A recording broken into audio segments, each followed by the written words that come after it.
So what I want to talk about are 10 good foods you can have on keto and 10 bad keto choices. First off, let's start with the good choices. The best thing about avocados is how they're nearly perfect as a keto fruit. Fruit food, I'm confident to make it fruit.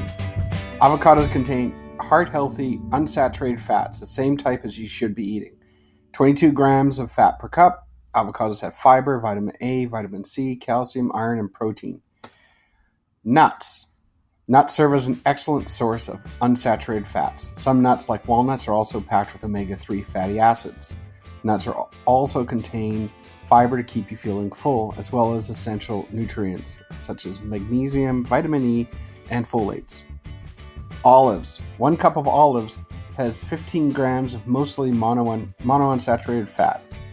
A phytonutrient in olives helps in reducing bone loss. Olives also have antihistamine properties. Olive oil. Olive oil is full of monounsaturated fats, just like its originator, olives, but be careful because 1 tablespoon does have 14 grams of fat, so the calories add up fast. Salmon. Salmon is full of omega-3 fatty acids known to boost heart health.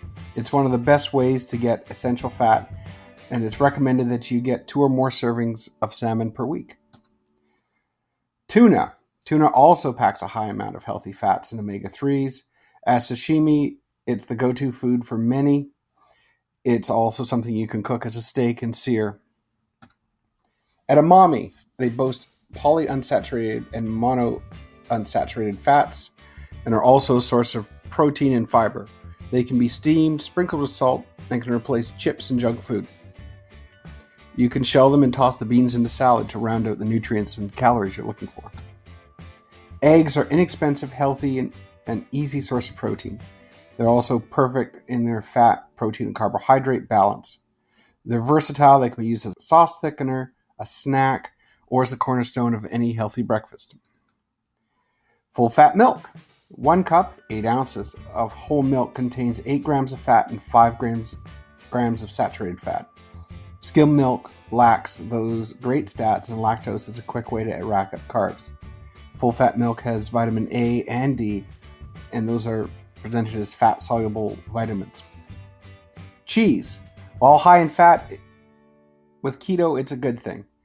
Cheese has more saturated fats than plant-based foods, but it also brings benefits and nutrients similar to what you find in milk. Cheese has more protein, ounce for ounce, than any other food. Next up, the bad choices to avoid in keto. Keep away from sugar. Whatever you do, don't cave in and slip sugar into what you're doing. A little can go a long way in terms of setting back your progress of keto. Artificial sweeteners will actually hinder weight loss. Also, be careful of stevia. A little goes a long way with stevia, so a 1-to-1 ratio means you're going to end up with something that's almost sickeningly sweet. And for most people, stevia doesn't serve as a good replacement for sugar, as it has what some describe as a weird aftertaste. So if you're going to use it sparingly. It is better than an artificial sweetener, but avoiding sweeteners in general is going to be your easiest step on keto. Next up, flour. Stay away from flour. You can go for coconut and almond flour, and almond flour is the much more pricey option, but it does really round out the flavor. Coconut flour can sometimes be noticeably flavored like coconut, so you have to pick your battles about where coconut flour and almond flour work into your recipes. When going for fruits and veggies, try to go for zucchinis in lieu of tomatoes. Zucchini are 3.1 grams of carbs per 100 grams, while tomatoes are 3.9 grams per 100 grams of tomatoes.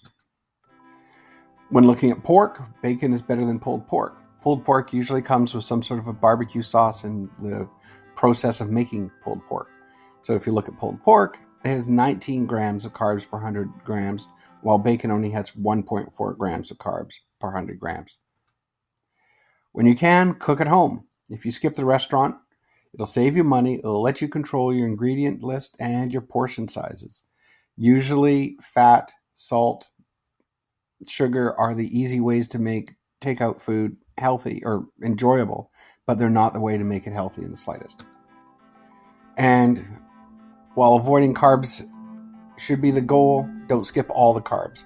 There are some carbs that are high in fiber, high in vitamins, and the fiber doesn't really help to add up your carb count.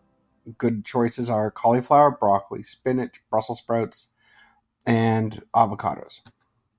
Don't worry about nonstick. Because you are trying to put fat into your diet, make sure to not skip things like butter and olive oil where appropriate. You can even still grease up nonstick plant pans to pack in some more fat. When you're in the dairy counter, cream is better than milk. Cream has 8.8 grams of carbs per 240 grams. Milk, on the other hand, has 12 grams of carbs per 244 grams.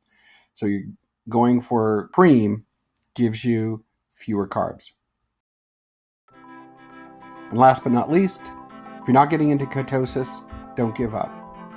It just takes longer for some people, and sticking with it is your way to get to it. If you want to see what else I have to talk about, you can join me on my website, therebuild.ca. Thank you.